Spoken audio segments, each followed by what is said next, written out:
Lord God, ng presensya, ng kakaibang presensya mo ngayong gabi, Father God.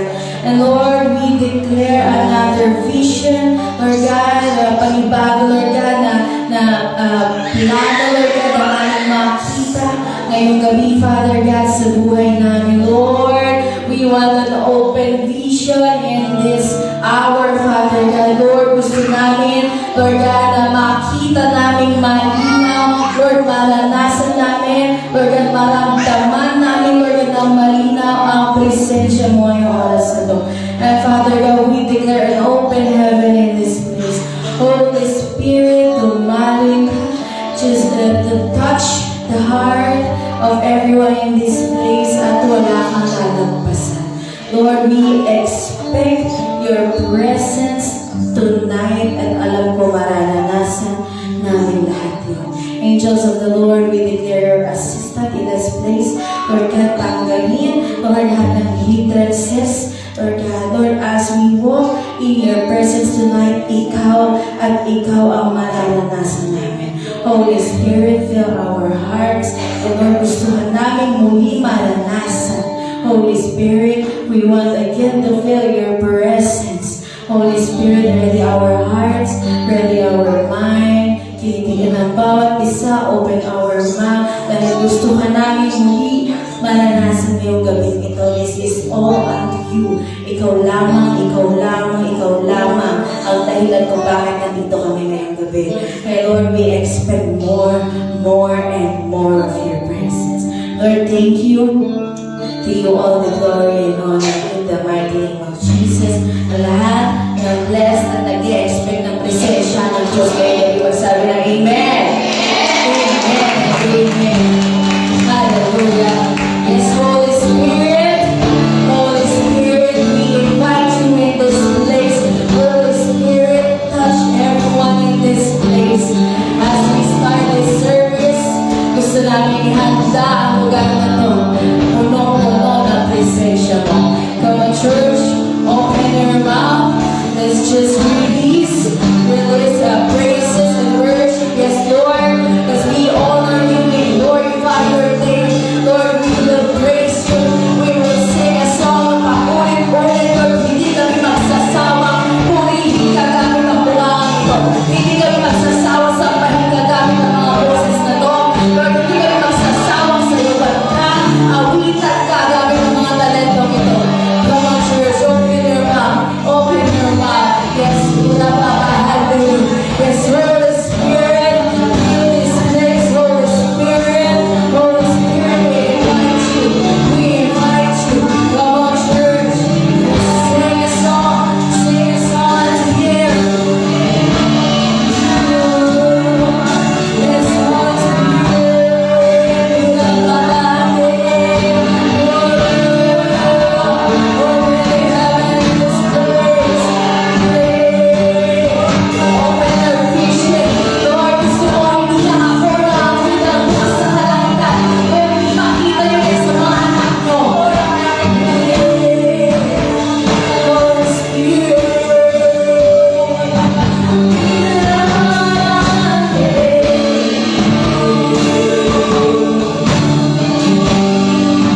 Amen. Sinong napuspos?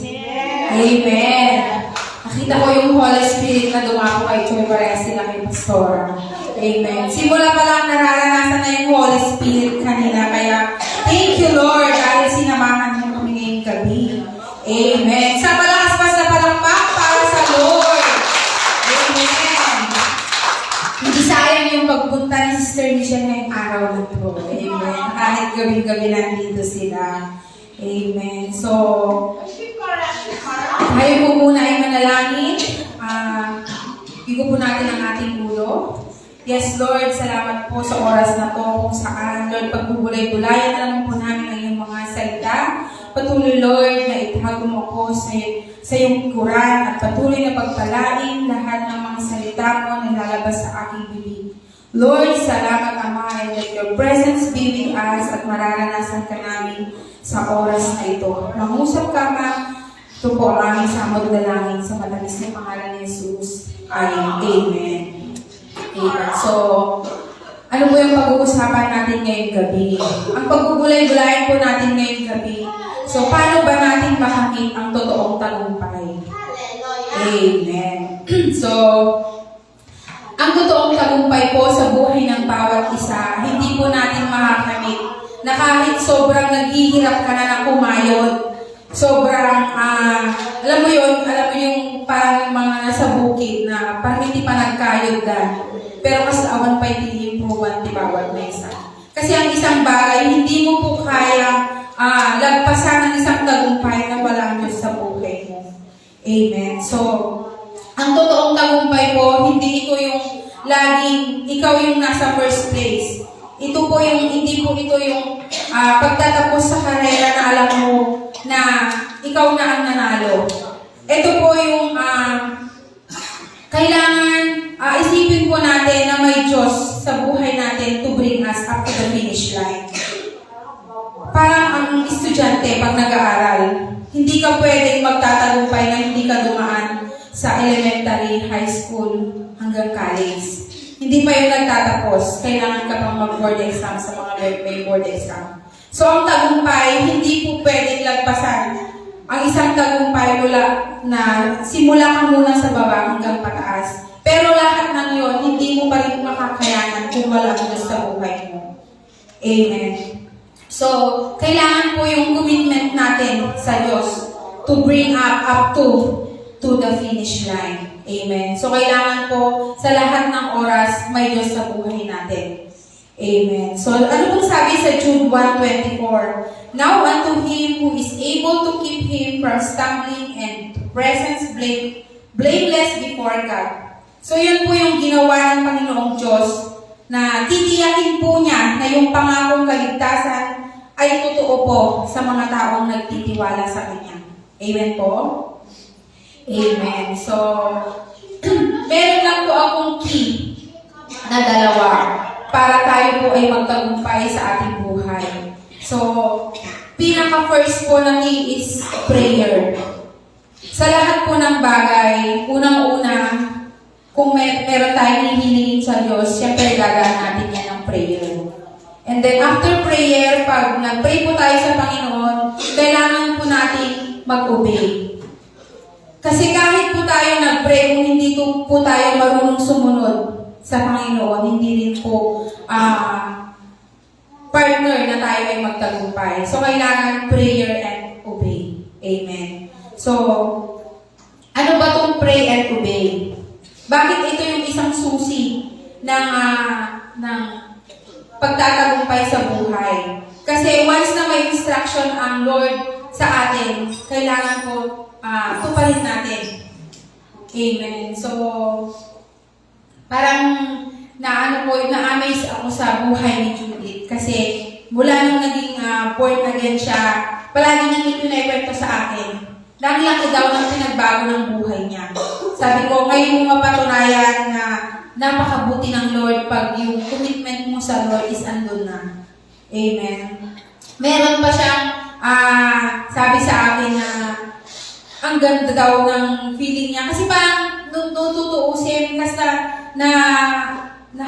pay ni Judith tikwana ni Lord. Kasi parang alam mo yun, yung hindi siya makaano na nakikinig ta siya everyday ng prayer, ng praise and worship. Tapos parang may kulang daw pag hindi siya nag-attend. Sabi ko, grabe ang ginawa ng Lord sa buhay mo. Tapos, meron pa siyang ite-testimony sana, kaya lang, nabay nga, kapay nangyari. Pero kaya't na maging papay lang. Tapos, ang daming tinestimony, pati sa tininda ng isang araw, sabi niya sa akin, anong Joan, nagpe-peso sa di ko nagangakuha ko na. No, dati first day mo napintas, naglag-anti pa nagbiyan mo, sabi niya. Sabi ko, natutuwa ako. Sabi ko, alam mo, auntie, sabi ko, pag meron sa'yo si Lord at nag-ubi ka sa Panginoon, mararanasan mo talaga yung katagumpayan. Tapos sabi niya, i-testimony na tapos Sunday, sabi niya. Oo, lahat ng kabutihan ng Lord, kailangan i-testimony mo. Pero nahihiya daw siya. Tignan na lang natin sa Sunday kung i-testimony niya. So, dito po sa susi ng tagumpay, kailangan natin mag-pray at mag-obey. So, ang ano po yung buhay ni David sa 1 Chronicle 14:8. Ano po sabi sa verse 8? Nang mabalitaan ng mga Filisteo na si David ay tinanghal ng hari sa buong Israel, lumusob sila upang harapin si David. Nalaman ito ni David kaya tinarap niya ang mga Filisteo. Alam naman po natin na si David ay maliit na tao. Pag sinabi mong Filisteo, ito po yung mga lahi ng mga malalaki. Ito po yung, dito po nagsimula yung lahi ni Goliath sa Filisteo. So, nalaman po ng mga Filisteo dito sa verse na to na itatanghal na bilang hari si David sa buong Israel. Kaya lumusog po sila upang patayin si David. And then sa verse 9, sabi niya, unang sinalakay ng mga Filisteo ang libis ng Rephaim. Ano pong ibig sabihin ng Rephaim? Rephaim, ito po yung mga lupain ng mga taong malalaki, ng mga higante. Amen. So, hinarap po ni David yung mga higante, yung mga kalaban niya. So, ano pong nangyari sa kwentong ito kay David? At saka doon sa mga taong malalaki. Sa verse 10, sabi niya, Panginoon, lalabanan ko po ba ang mga Filisteo? Magtatagumpay po ba ako laban sa kanila? Tinanong ngayon ni David kung magtatagumpay ba siya. Kasi kumpara mo yung kalinitan niya doon sa mga tao ng malalaki. So, ibig sabihin, pag mga Filisteo, marami ang mga yan. So, tinanong muna niya ng si Lord kung kaya ba niyang pagtagumpayan. Para sa buhay natin, minsan, nagdududa tayo na hindi natin kayang lampasan ng isang bagay, ng mga problema. Minsan, lubog ka na sa isang bagay, tinatanong mo ang Lord, na Lord, kaya ko ba to? Kapatid, kung meron ka man problema, manalangin ka lang sa Lord. Dahil ang Lord, 24/7 bukas po ang tenga niya. Hindi po tayo pababayaan ng Lord dahil hindi po siya bulag. Nakikita niya po lahat ng sitwasyon natin. Amen. So, anong ginawa ni David nung time na yon? Ang una lang po niyang ginawa is nanalangin. Tinanong po niya ang Lord kung kaya ba niyang magtatagumpay ba siya dun sa time na yon kasi lulusubin siya ng mga Filisteo. And then, sumagot po ang Lord. Ano ang sagot ng Panginoon sa panalangin ni David? Sabi niya, humayo ka, sabi ni Yahweh. Pagtatagumpayan kita laban sa iyong kaaway. Amen. Instant sumagot ang Panginoon. So, yun po yung sikreto. Manalangin lang po tayo. Marunong tayong makinig sa sasabihin ng Lord kung ano yung sagot sa panalangin mo. At marunong tayong mag-obey. Kasi kapatid, kung ginawa mo po yun, siya magtatagumpay ka. Amen. Naalala ko tuloy yung turo ni Doc Choi yung last week na yung nilakaran nila na plano nila is hindi nangyari. Ang ginawa lang nila is nag-pray. Nag-obey kay Lord na, Lord, anak, hindi yan yung plano ko para sa'yo. So patuloy na nanalangin si Doc Joy at sumunod lang kay Lord hanggang sa anong nangyari. Nagtagumpay po sila sa kanilang kasal na wala silang gastos. May gastos sila pero hindi gano'n kalaki. So, ibig sabihin, marunong lang tayong sumunod sa Lord. Kung ano yung Holy Spirit na sinabi sa'yo ng Lord, kailangan sumunod tayo. Amen? Amen. So, ano pong sabi dun sa verse 11? Kaya sinalakay niya ang mga Filisteo sa Baal-Perasim. So ano po yung ibig sabihin ng Baal-Perasim? Ito pong Baal-Perasim, ibig sabihin, si Lord po mismo yung lumusob para kay David. Ang Diyos ang nakipaglaban para kay David at natalo po lahat ng kanyang kalaban. Amen. So, sinabi ni David, kasangkapan ako ng Diyos upang lupigin ang mga kaaway na parang dinaraanan ng rumaragasang baha. Ibig sabihin, nagkaroon po ng supernatural strength si David. Supernatural strength kung saan na nagmula po sa Panginoon upang talunin niya o lupigin niya lahat ng mga kaaway niya. Amen. So ngayon, mga kapatid, gusto mo ba na ang Diyos yung lulusob sa lahat ng problema mo? Amen? Amen. So, kailangan po magtiwala lang tayo sa Lord. Sabi po sa Proverbs 3:6, trust in the Lord with all your heart. So, kailangan lang po natin magtiwala sa Lord and lean not into your own understanding.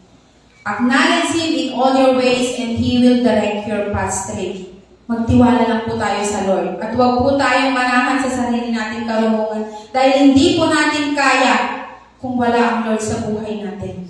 Amen? Amen. Sa malakas po na palakpak para sa Lord. At tutulong po sa mabit lang ato eh. Ano pong sabi sa verse 12? Naiwan doon ang mga kaaway ang kanyang Diyos-Diyosan at inuutos ni David na sulugin ang mga ito. Amen. So ang mga Filisteo kasi nung time na yon is napakadami nilang Diyos-Diyosan. So, nung time na nagipaglaban sila, syempre, humaragasa nga yung baha, yung gumawa ng Lord ng supernatural strength upang malupig yung mga kaaway. Naiwan po lahat, naglaglagan po lahat yung mga Diyos-Diyosan ng mga Filisteo. So, yung mga Diyos-Diyosan ng mga Filisteo, hindi po nila kayang iniligtas yung mga Filisteo. Kung saan si David, yung isang pinaniniwalaan niya na Diyos, siya yung nagligtas sa kanya. Amen?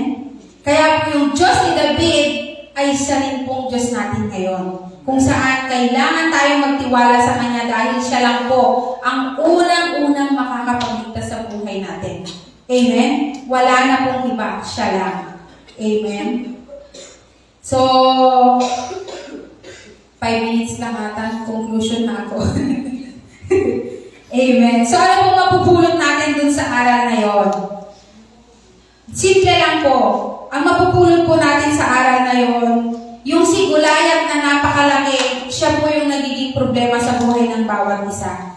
Huwag po natin intindihin na yung problema na yon is maliit lang kumpara dun sa Diyos na meron po tayo. Napakalaki po ng Diyos na meron tayo. Kaya huwag po tayong mawala ng pag-asa, patuloy na magtiwala tayo sa Lord. Ang kailangan lang po, manalangin tayo at sumunod sa Panginoon dahil tiyak kapatid, tayo ay maliligtas at tayo ay magtatagumpay. Amen? Amen. Doon lang po ako at isang malakas para sa Lord.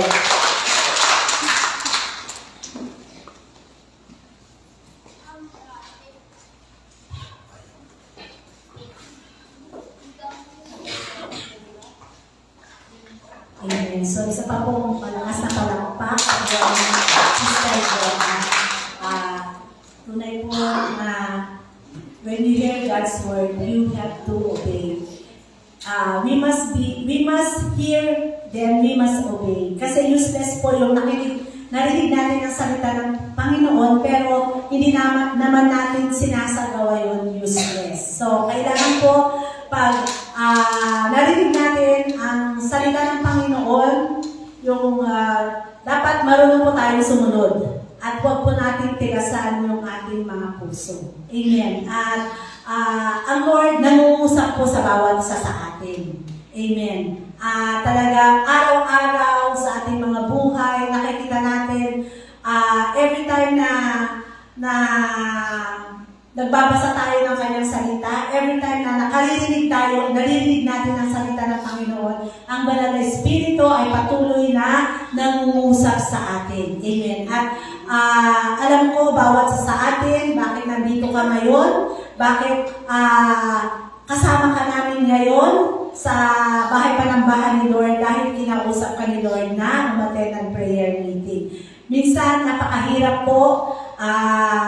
Minsan, marami tayong mga rason, pero alam ko, ang banal na Espiritu, kung pagod ka, siya magbibigay ng kalakasan mo. Amen. At kanina po, talaga, ang tagal ko po hindi naranasan yung